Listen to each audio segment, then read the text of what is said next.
오늘 330 오네오는 증권시장부 이정현 기자와 함께하겠습니다. 안녕하세요. 네, 안녕하세요. 이정현입니다. 네, 반갑습니다.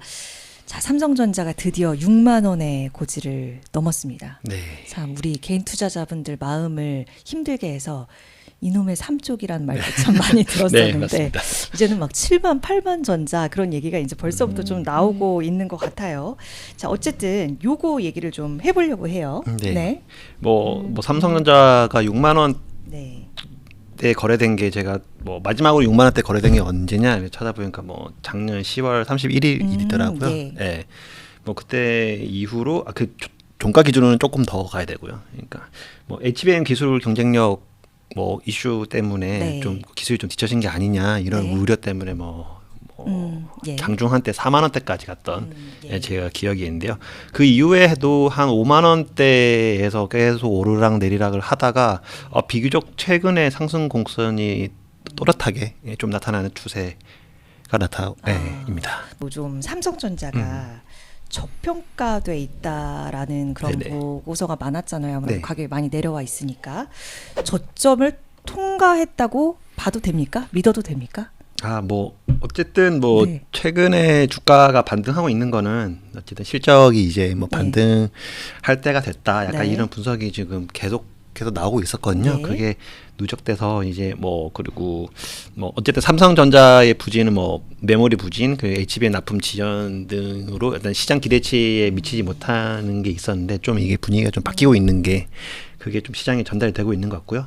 어쨌든 그 뭐 중국발 수요 회복 될 것 같다 뭐 이런 전망도 있고 다음에 뭐 엔비디아로 HBM 공급이 가능할 것이다라는 뭐 전망도 조심스럽게 다시 나오고 네. 있어서 네, 이런 게 영향을 미치는 것 같고요. 그리고 삼성전자 주가를 좀 누르고 있던 게 그 미국 그 트럼프 대통령 당선 이후에 칩스법을 폐지시키겠다, 보조금 안 주겠다 이렇게 되는데 네. 이게 뭐 현지 언론에서 나오는 거 보니까 좀 사실상 좀 불가능하다, 뭐 이런 쪽으로 언론 보도가 많이 되고 있더라고요. 뭐 그럼에도 불구하고 트럼프 대통령이 워낙 변수가 많은 분이긴 한데 그래 어쨌든 뭐 리스크가 계속해서 줄어들고 네. 그리고 밸류에이션 부담도 많이 낮아져 있는 상태이기 때문에 그래서 외국인 중심으로 뭐 저점 인식이 좀 확산되면서 그래서 좀 이게 많이 사들이고 있는 게 아닌가. 예, 제가 여기 방송 직전에 네. 장 마감한 거 해가지고 봤는데 뭐 외국인이 5일 연속으로 삼성전자를 샀는데 네. 누적 수매수 금액이 1조 8천억 정도 되더라고요. 네. 예, 그래서 계속 이렇게 사들이고 있는 추세가 나타나고 있습니다. 네. 요 삼성전자가 6만 원 등극 앞두고 또 이재용 회장의 메시지가 주목됐잖아요. 네, 맞습니다. 그거 오늘 해석해 주실 거죠? 네, 맞습니다. 전 좀 재밌게 봤거든요. 네. 이제 어떤 뭐 면에서요? 어쨌든 뭐 네. 일단은 어떤 메시지 나왔는지부터 설명을 해드리면 뭐 지난 17일입니다. 이재용 회장이 뭐 독한 삼성인을 내세우며 뭐 삼성전자뿐만 아니라 뭐 삼성 전 계열사 임직원분들을 향한 메시지를 내는데 뭐 고강도 쇄신이었습니다. 뭐 네. 일단 그 중에 제가 좀 눈여겨본 게 사직생이라는 단어였는데요. 이거 뭐 다들 아실 거예요. 뭐 이순신 장군이 뭐 명랑대표전에 하셨다는 말씀인데 어쨌든 죽기로 마음 먹으면 살 수 있다는 말을 했는데 예. 이재용 회장이 사실 그렇게 메시지를 자주 내는 분은 아니시거든요. 그래서 이 회장의 그간 행보를 봤을 때는 굉장히 파격적이라는 평가가 나왔고요. 또 어떤 분들은 뭐 전에 반도체 사업을 해야겠다라고 처음 진출했던 이병철 선대 회장이 그 도쿄선언 그리고 마누라랑 자식 빼고 다 바꿔라라고 했던 네. 이건희 선대 회장의 그 프랑크푸르트 선언이랑 좀 비교할 수 있는 뭐 그런 게 아니냐 그런 말로 나올 정도로 의미가 있는 메시지라고 보고 있습니다. 네.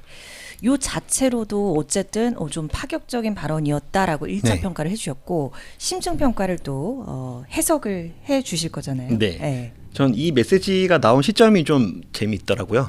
뭐 시점이요? 일단 내용으로 보면은 뭐 삼성전자가 처한 뭐 위기 상황이 뭐 기업의 생존을 위협할 정도니까 뭐 긴장해라, 뭐 위기감을 가져라 이런 임직원을 독려한 건데, 근데 삼성전자 위기론이 뭐 하루 이틀 이야기는 아니었잖아요. 뭐 지금 시간이 꽤 오래 지나왔던 것 같은데, 근데 그 이번 메시지가 지금 나오는 타이밍에 주목할 필요가 있다고 저는 봤거든요. 예. 뭐 사실 왜 지금이냐? 네, 그래서 반도체 업황 그러니까 뭐 반도체 업황에 반응될 것이라는 거는 뭐 계속 이야기가 돼 왔는데 뭐 실제로 이제 임박했다는 어떤 시그널이 담겨 있는 게 아니냐.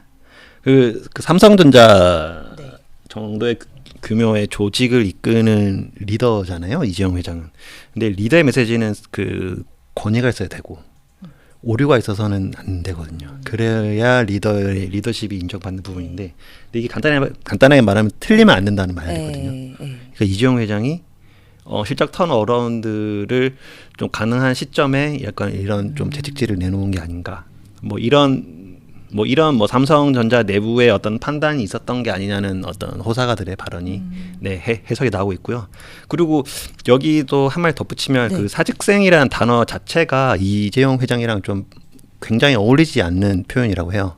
그래서 이 회장을 좀 가까이 취재했던 뭐 재계 출입 기자들이나 아니면 여러 가지 이야기를 종합해 보면은 이재용 회장이 뿌띠 약간 이런 느낌으로 약간 많이 좀 근데 뭐 실제로도 굉장히 좀 약간 예의 바르고 좀 약간 차분한 그런 워딩을 주로 하시는데, 이런 사직생이라는 워딩 자체가 이재용 회장이 쓰기에는 좀 많이 거칠기 때문에 네, 이거는 좀 어느 정도 의미가 있고 그런 발언이 아닌가.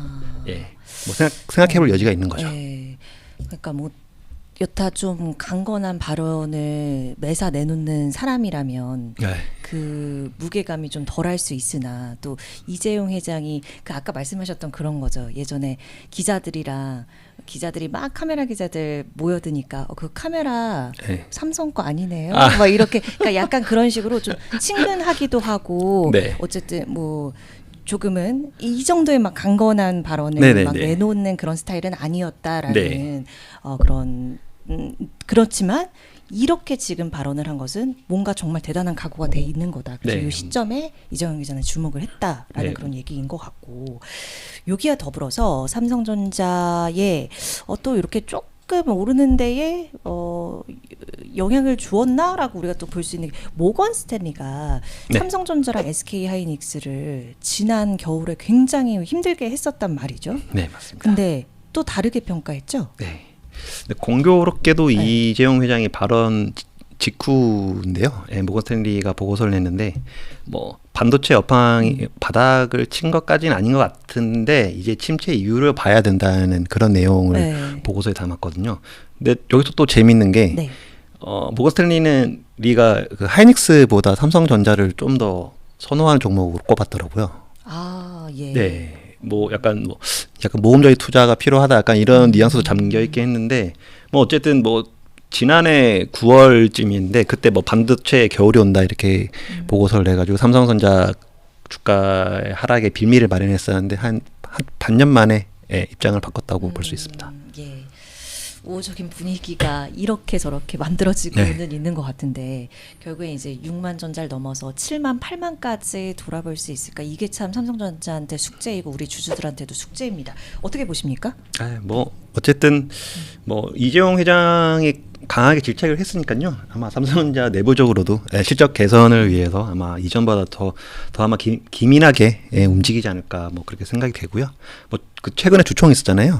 삼성전자 주총이 있었는데 그 성장 동력 확보를 위한 뭐 M&A나 다음에 M&A 추진 의사를 적극적으로 밝혔고요. 그리고 뭐 빠르면 2분기부터 HBM 시장에서 주도적인 역할을 할 수 있을 것이라고 이야기를 했거든요. 그게 뭐 제가 전혀 근거 없이 이야기는 하지 않았을 거라고 보기 때문에 어쨌든 실적 개선을 조금 뭐 긍정적으로 봐도 되지 않나 그런 생각이 들고요. 그리고 어쨌든 아까 이야기가 됐던 그 모건 스탠리 같은 경우는 삼성전자 목표가를 6만 5천 원에서 7만 원으로 이번에 올렸거든요.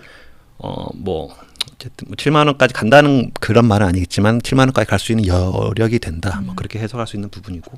그리고 국내 주권사들도 삼성전자 목표가를 지금 뭐 대체적으로 볼 때 7만 원에서 7만 원 초반 정도로 잡고 있는 추세거든요. 그리고 그 DS투자증권 같은 경우에는 뭐 그 반도체 섹터에서 최선호주로 꼽기도 했고요.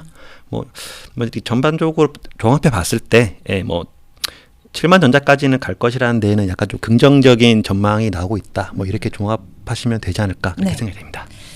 알겠습니다. 오늘 증시 핫피플 이재용 회장 달아보면서 삼성전자의 전망까지 좀 살펴볼 수 있는 시간이었습니다. 이정현 기자와 함께했습니다. 고맙습니다. 네, 감사합니다.